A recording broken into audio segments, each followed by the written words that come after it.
Great. Well, we're so grateful you came tonight. Thank you so much. Thank you. You played to the crowd. Go to the next slide. Okay, so this is a little bit about us. Just a quick introduction. That was Megan M. Kelly, attorney and founder of MMK. And then my name, of course, is Jessica. So we can get right into you have it. to switch it on there also. Oh, okay. For our live participants here. Perfect. Okay. So today's objectives are pretty standard. So generally we're going to be talking about what advanced directives are, when they're used, what to consider when designating someone in your documents, and then the importance, of course, of planning in advance. Okay. And then, do we have any questions before we begin? Not really. No? No, not yet. Okay. If you do, just jump in. Okay. Okay, so you've probably heard of advanced directives before. They're considered different things depending on the state that you're in. And generally, it appoints someone to make healthcare decisions for you in the event that you're in the hospital and you need someone to. So they're a very important document. And depending on the state, again, different names. In Florida, it's a designation of healthcare surrogate. Okay. And then who needs advanced directives? Generally, people think that it's just the older people who are more likely to be in the hospital, but it's really for everyone. Because no matter what stage you are in life, you can still come into an emergency situation where you're in the hospital, and they need to know who can act for you. And if you don't have these documents in place, then Florida, it will do it by a statutory order of people. And sometimes people don't want to have that in their documents. So it's really important to have these in place. So again, every competent adult, every young adult, anyone who wants to appoint someone specifically in their documents, we recommend getting their documents in place. Okay. And advanced directives in Florida generally comprise of the designation of healthcare surrogate, which I just talked about, so that appoints someone to make healthcare decisions for you if you're in the hospital. And then the living will, so that's if you're at the end stage of life, directions of whether or not you want life support. And then the HIPAA authorization, that is just who can access your medical records. And then sometimes the durable power of attorney.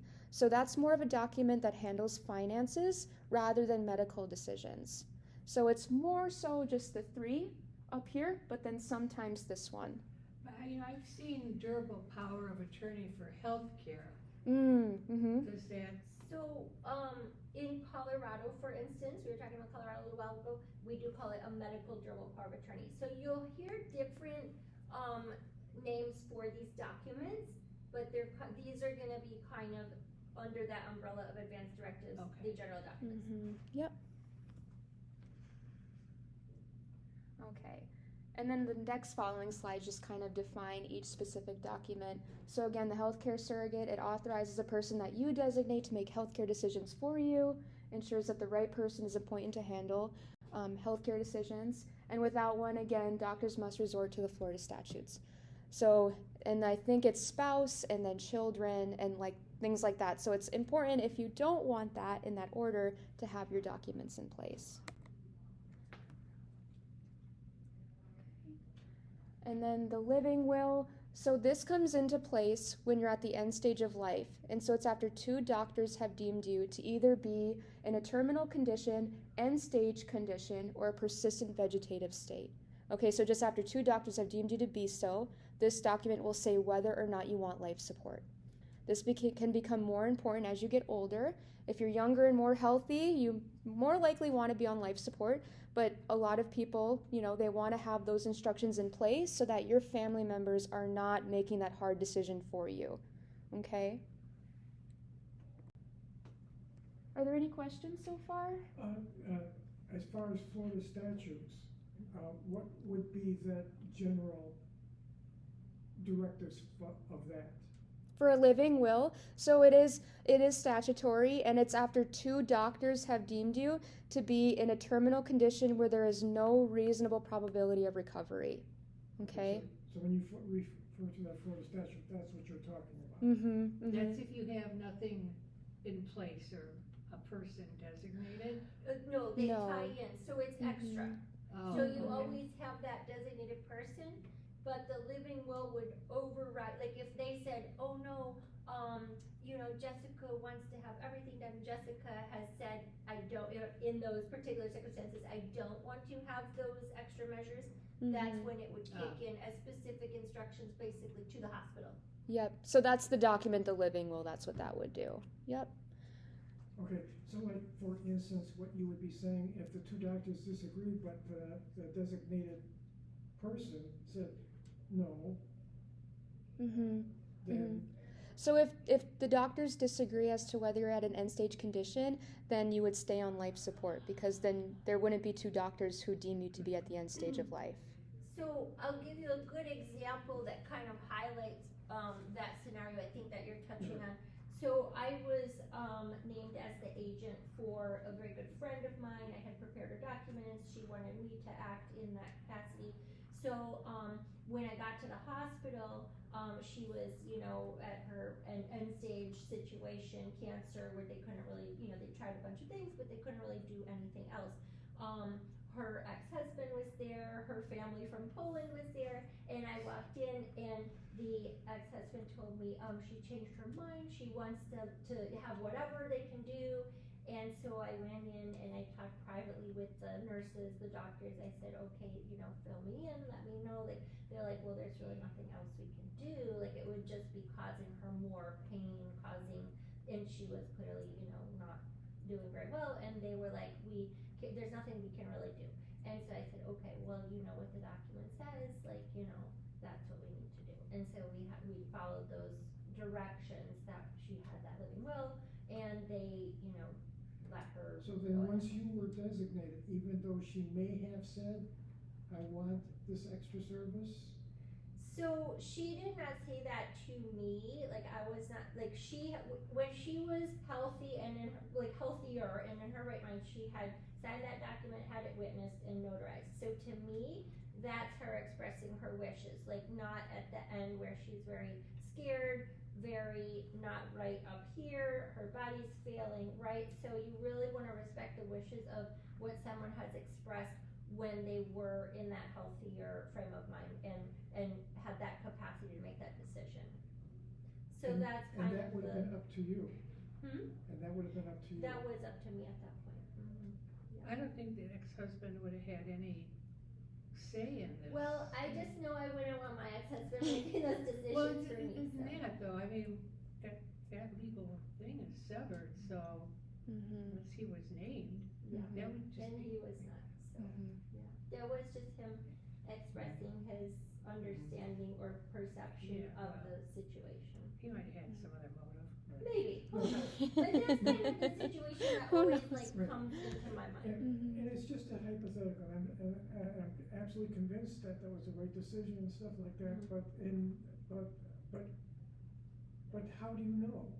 So let me, so in that situation as well as like other ones that I've faced, unfortunately in this area of the law, we do see a lot of people. Hello, Miss Angie. Miss Angie's the one who set us up here. She's the wonderful library liaison. So, we do see a lot of people who go through this, who are in the hospital, who are going through long illnesses, who are, at that last stage of life. And it's typically, maybe not always across the board, but typically we see it in a situation where they've been battling a long illness, maybe they've had an accident, maybe they've had a fall, they're elderly, or just not in great health, and they've tried many things, gone through many treatments, and the doctors are saying, okay, we don't really have anything else to do, and we recommend they be moved to hospice, is kind of where this would come in. And of course, in the hospice situation, they're going to have you have a living will, because in hospice, they don't have things to help you get better, they have things to help you be comfortable. So that's where you typically see it. Mhm. Did we answer all your questions about that? Oh, yeah, well, yes. Yeah, I mean, typically it's pretty clear. Right. But of course there are situations where it's questionable, Right. and you just have to gather the information from the It hospital seems and. perfectly reasonable. Yeah. I mean, it's absolutely reasonable, and it's just a hypothetical, that's all. what these documents will help avoid, and you guys I think you will understand this reference, not everybody does, but if you remember the Terry Schiavo case, right, where it was like husband and parents were conflicted about what was the best thing, and so having the documents in place can help you avoid that situation. Can it totally? Maybe not. Conflicts can always arise, but it will help make things clearer. That's all we can do is, try to provide clarity. And she had reached out in the first place, so that had to be something, in situations like that, because in state, people aren't necessarily rational. Exactly. Neither is her family. Exactly, because it's a very painful situation. It's stressful. Huh? And Karen worked in hospice. Okay, so you have first-hand knowledge. Right. I don't want to steal your show. No, Go that's ahead. fine. That's fine. That's what we're here for. Okay.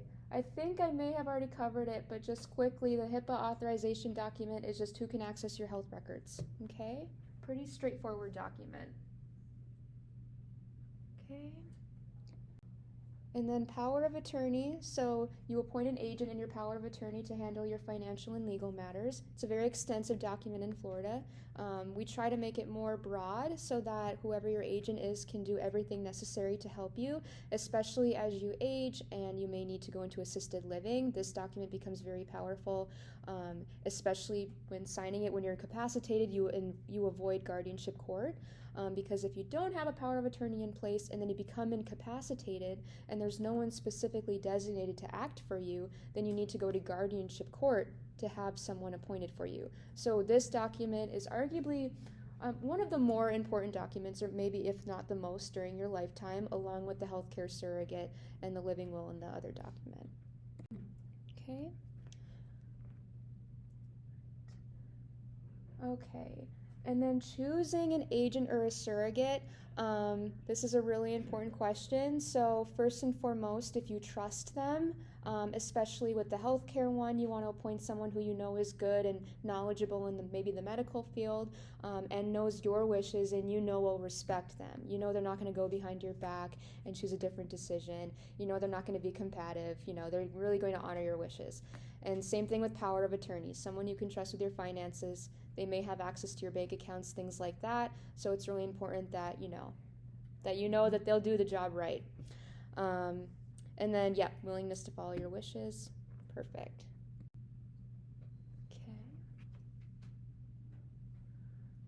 Okay. And then the importance of making these advanced directives. First, it protects your autonomy. So you're making the decision, not Florida statutes. Again, if you don't have any documents in place, it will be up to Florida statutes or nothing at all. You might have to go to guardianship court in order to determine who can make decisions for you. It reduces family conflict and uncertainty. So if you have multiple children and you appoint someone, it kind of just eliminates that altogether. They know who is the decision maker. There's no question on that. And it speeds hospital administration, so the hospitals know exactly who the point of contact is. There's no question. So if you have, again, multiple family members in the hospital and they're all trying to give their say, well, the doctor knows exactly where to go that document so that they can finally go and speed up things and make the decision for you. And it, lastly, can prevent costly court guardianship disputes. If you had to go to court to determine guardianship or to get a guardian, who initiates that? It just depends. So, I mean, if there's a dispute as to who wants to be the one taking care of you, a disputed guardianship can be a lot longer, but it needs to be initiated because you can't act for yourself, so there needs to be someone appointed for you. So typically it's someone who, the one who's initiating it is the one who wants to take care of you, the one who wants to be appointed your agent. And then sometimes, though, unfortunately, other people come in and then they say, oh no, I want to. Sometimes in families you have the siblings and they're kind of fighting over it, God forbid. Ideally you'll be in an uncontested guardianship, but even an uncontested one is really expensive.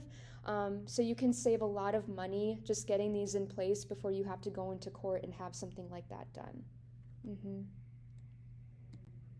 Aren't there companies that are, guardianship companies? Professional Yeah. guardian. Professional guardians? That Yes. actually leads us right into our next slide. That's a okay.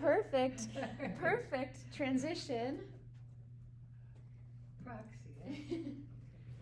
All right, thank you, Jessica. That was really informative. And please, if you have more questions, just let me know.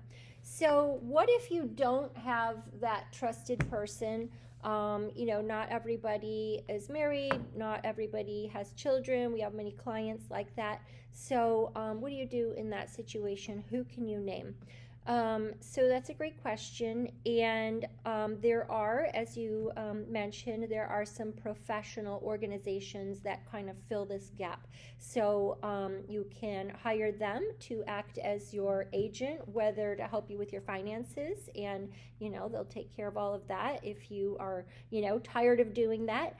And they will also help advocate for you on the healthcare side. So that is another possibility.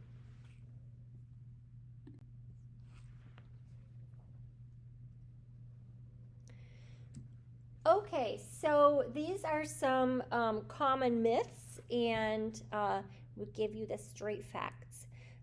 So I think Jessica touched on one in the opening, which was that all of this is for when you get older. Well, not necessarily, because things can change like that in life, and you just never know when you could have a health incident, accident, anything like that. We even recommend and provide for parents whose kids are going off to college. Now they're 18, they're adults. The parent, if that child has a medical event at college, is going to need to have authority to be able to talk with the hospital, with the doctors. And so we do recommend that even those college students have a designation of healthcare surrogate for their parents, so that that can be handled, especially if they're going away somewhere to college that would be hard to get to them quickly. So everyone needs this kind of planning we're talking about here today. Here's another myth. I don't need one if my family already knows my wishes. Oh yeah, my husband, my daughter, they know exactly what to do. Okay, well, sometimes it's clear, and the doctor says you need this or that. Okay, great, go ahead.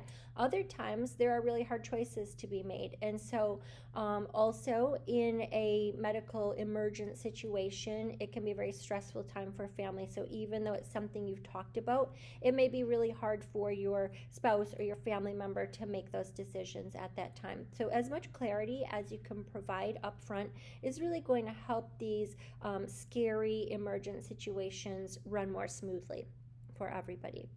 Okay, another myth is, we already went through the middle one there. Another one is, the hospital will automatically share the records with the family. No, not necessarily. But of course, we see, differences across the board. It depends on the hospital. It depends on the doctor, the nurse. Sometimes it's more easy to get information than other times, and sometimes it's really difficult. So that can really run the gamut, where family members are trying to find out information, especially if you have like a blended family type situation, stepdaughter, stepmother, etc., where there's no real legal relationship, but otherwise there's a relationship. It can be hard to get information. Other times the hospitals just assume whoever showed up with the person is the point person, not necessarily the way it's supposed to work. So having these documents in place really helps the doctors and nurses and hospital staff treat the situation appropriately under the law and according to your wishes.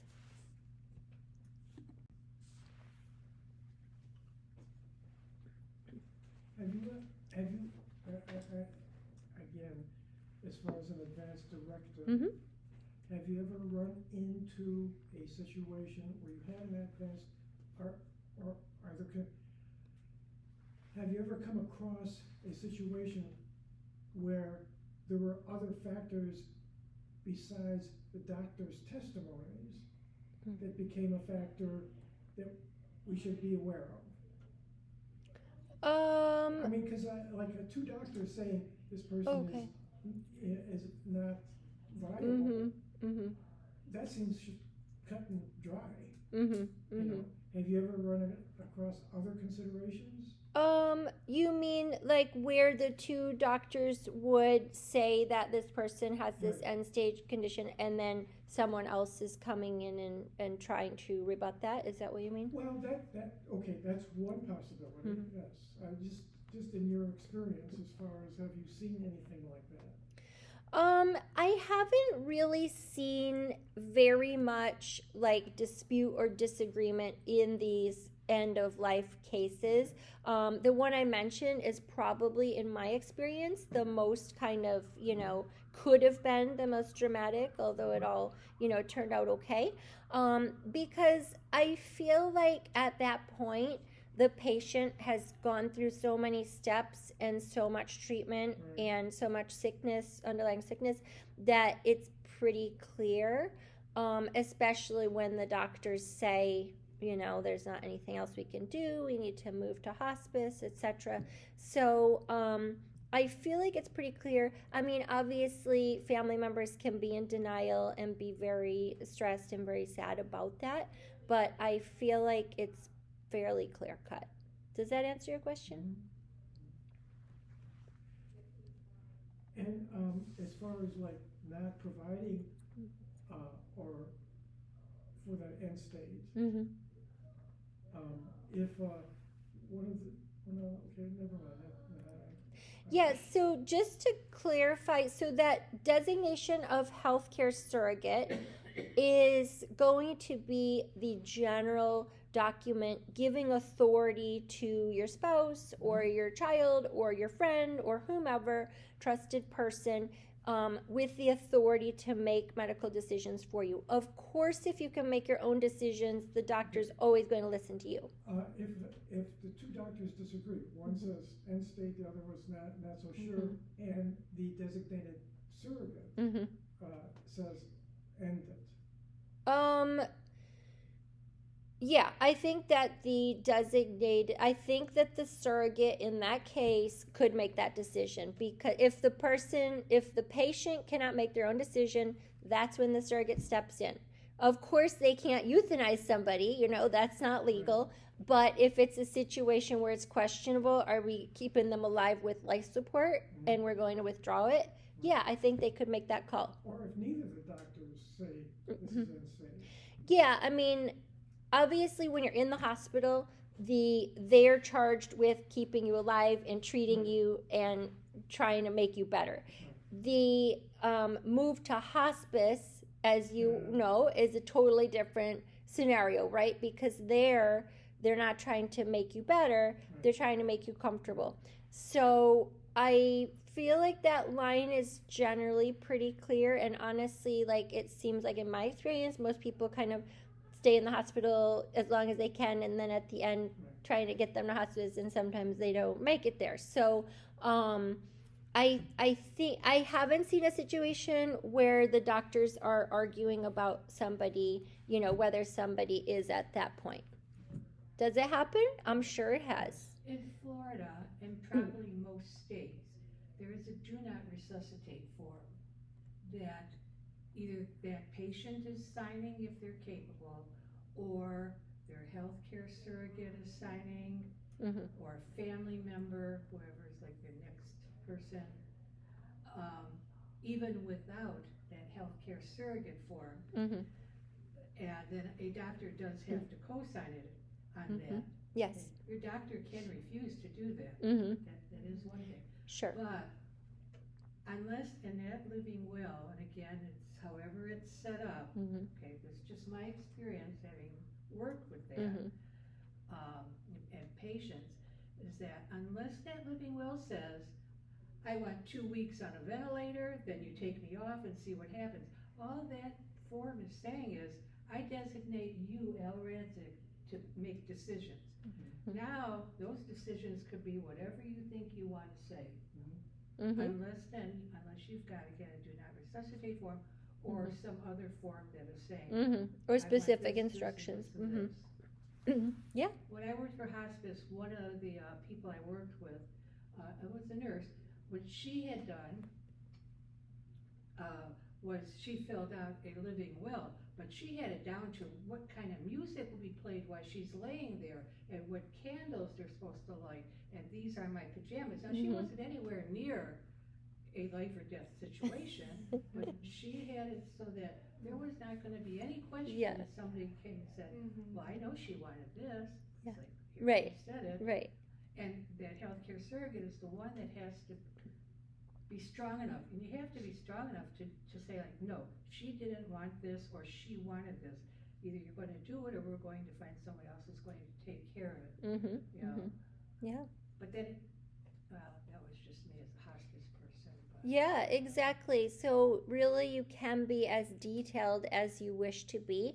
And there's a booklet. We didn't have any left to bring tonight because we were just at another event and they were very popular, but we have the 5 Wishes book, which does give you the opportunity to be very detailed and helps you think through some of those things which you may not even think about otherwise. So if you are interested in really being specific, thinking through what those choices might be, that's a really good resource. So you can order those from that website, 5 Wishes. I think they're very, very cost effective. So that gives you more options to just share how you want that end of life experience to be.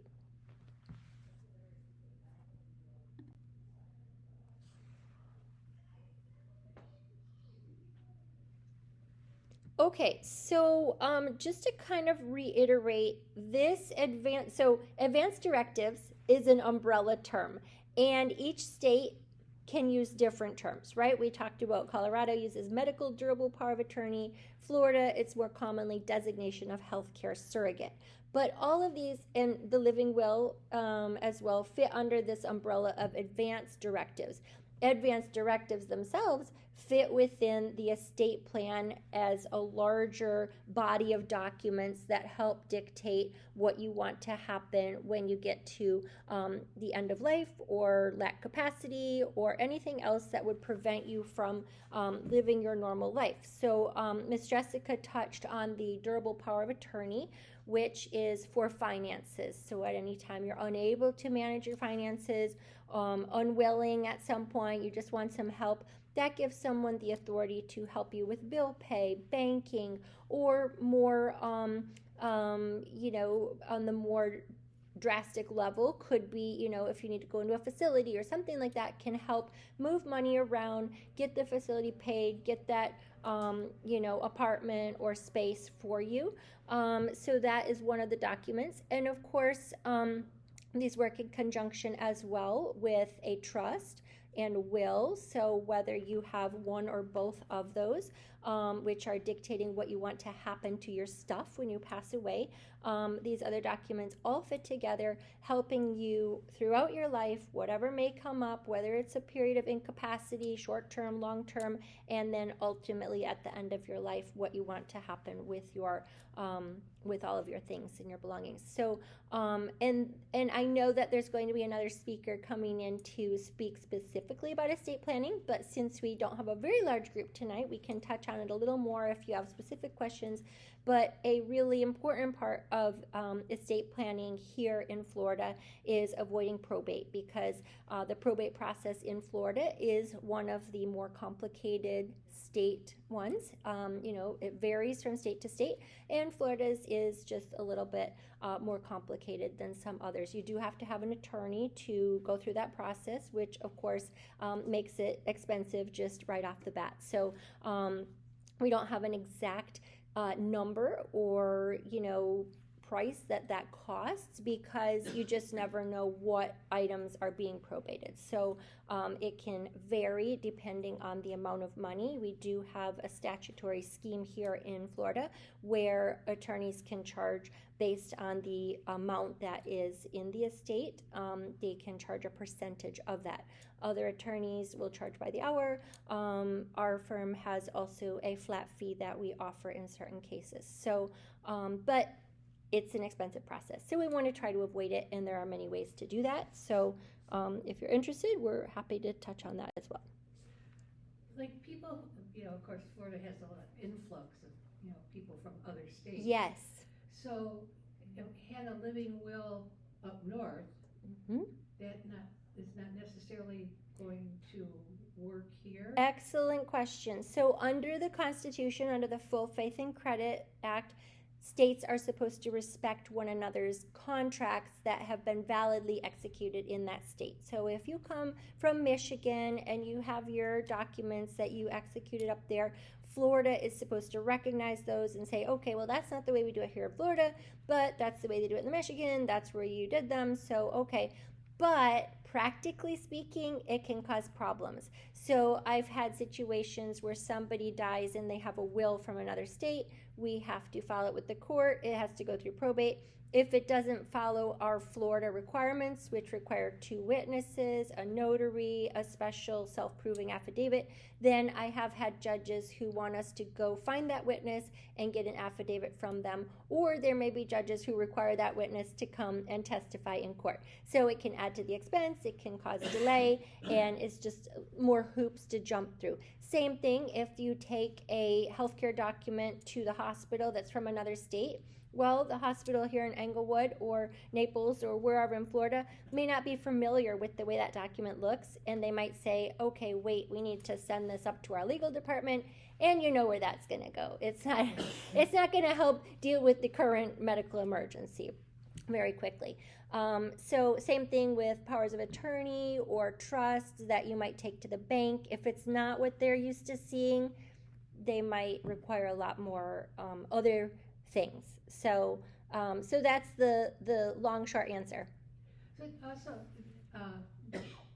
going to, like, I know someone's going to have another presentation, but going to probate, and so things go to probate even if something is designated in a will? Yes. So even Yes. if I say, hey, I want to give Megan my house, and it's in my will. Thank you. Won't matter to me. It's lovely here. So I I give love you the house, and I have the will, but that doesn't necessarily mean you're going to get the house. Exactly. So if we had myths for that, that would be number one. The misconception is I have a will, I'm taken care of, no probate. No.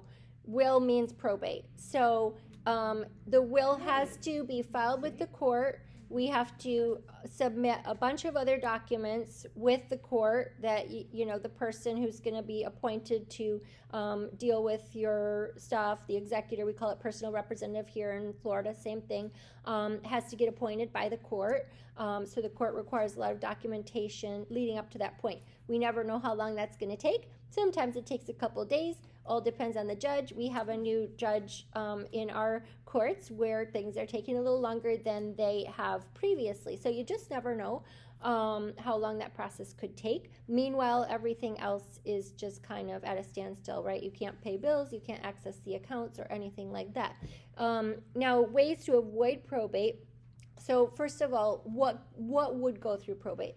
Anything that, so if we have a joint account with someone else, that's not going to go through probate if one person passes away. It's just going to be owned by the other owner. Or same thing with the house, bank account, anything owned jointly. Also, items that have a designated beneficiary. IRA, life insurance, 401k, you have that person, people named on there, that's going to go straight out to them. Anything in a trust will not go through probate. So those are kind of the ways to avoid probate. But if you have a bank account just in your name, you have an IRA that the person you designated has passed away or something like that, that's going to go through probate. So safe deposit box, that could go through probate, many things. So we really want to be thinking about each asset classification that we have and making sure that we do have either that beneficiary up to date on those designations or possibly a revocable trust and all of those things to avoid that. And even when you use a trust, it's just really important to make sure you've covered everything that could be within your ownership and make sure everything has that, a payable on death beneficiary for a bank account or anything like that, or is in your trust to avoid that situation. We see a lot of times that one asset gets left out, and then we have a little probate of one thing, which never makes sense. And, you know, speaking with your attorney, making sure you're giving the full information, really looking at everything yourself, making sure you're covering everything really helps to cover everything there. Okay, so let's see, am I on the same slide? Okay. Oh, that was the question about the state. Yes, state to state. I think we already talked about that, didn't we? So when you relocate, really important to have your documents updated to that state.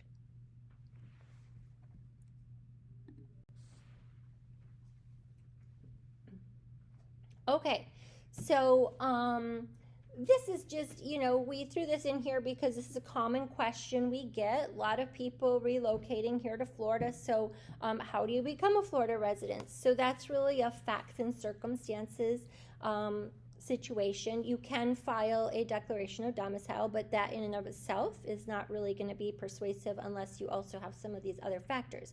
So owning property here, is your driver's license from here, is your car registered here, where are your club memberships, where are your doctors, etc. So you know, we see this a lot for the people who are like, oh, well, I'm in Florida for 6 months and 1 day, so I'm good. Because if everything else is still up north, that could come into question.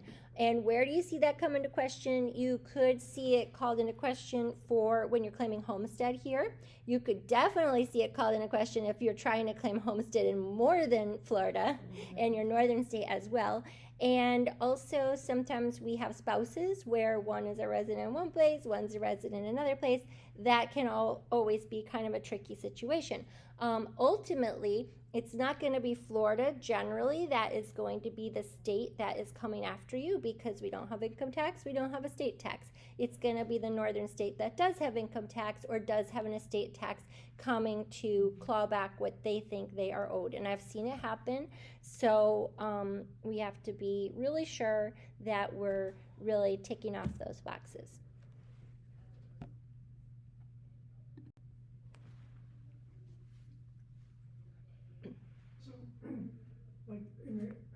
Like in the case of where both people die at the same time, okay, and like both spouses, pardon? both like spouses, if they Right. okay, Right, and they have designated each other as the beneficiary, but not any third person, or say non-monetary stuff like houses and cars and things like that. How is that addressed? Yeah, great question. So if the husband has said, okay, when I die, everything goes to my wife. Wife has said, when I die, everything goes to husband. And then they die in a joint airline accident, car accident, you name it. Then we are going to, and they haven't named somebody else as an alternate, then we're going to be under those Florida intestate statutes. So even though they had a will, which we call testate, they're going to be under intestate because those are the statutes that kick in to direct if someone dies without a will, which in this case they basically did, where their property would go. So generally, you know, if the spouse has passed away, would go to the children. What if you have minor children? We can't have minor children inheriting, so then we have a bigger mess because the minors don't have a guardian, they don't have anybody to manage the money, so then we are going to be in that situation where we're going to be in court trying to figure all of that out. Does that make sense? Okay. Let's see. Oh, we touched on this as well. I got ahead of myself. So, yeah, even important for young people when they turn 18 for their 18th birthday. Great birthday present. Okay, so what's next? We've kind of given you an overview of advanced directives and a few bonus information points on estate planning generally. So, you know, some homework is to think about, if you don't already, or maybe to reassess who you would want to serve in those various capacities, whether it's to help you make medical decisions, help you with financial matters, serve as trustee if you have a trust, or your personal representative under your will. For people with minor children, it would be important as well to consider who you want to be that guardian of your minor children if something happens to both parents. Okay, So that's kind of the homework for tonight. And of course, we're happy to visit with you if you're interested in anything we've talked about. Our information is on the slides, as well as we have some pamphlets and business cards here tonight. So this is how you can contact us for more information. We serve clients all through Florida and Colorado, as well as in DC. And another opportunity for question and answer. So, do you have one? Okay. So, forms you should have, right? Mm-hmm. This living will is basically saying who you want as your health care surrogate, proxy person? No, that's the designation of healthcare surrogate. So, Mhm. can you have two, not can you? Is it, I guess it would have to be a personal preference, whether you want to have that same person being your power of attorney, your durable power of attorney for all your legal things, and maybe another person for your healthcare things? That's a great question. It can be the same person, but those are very different decision-making situations, right? Financial, medical. So oftentimes in the family, there's somebody who's really good at finances. They might be an accountant, bookkeeper, whatever, they're a business person. And then there's somebody who really has an aptitude for medical. Maybe they worked in hospice like you have. Maybe they're a doctor, nursing experience, etc. So that person's better for that. So it really depends on the situation, right?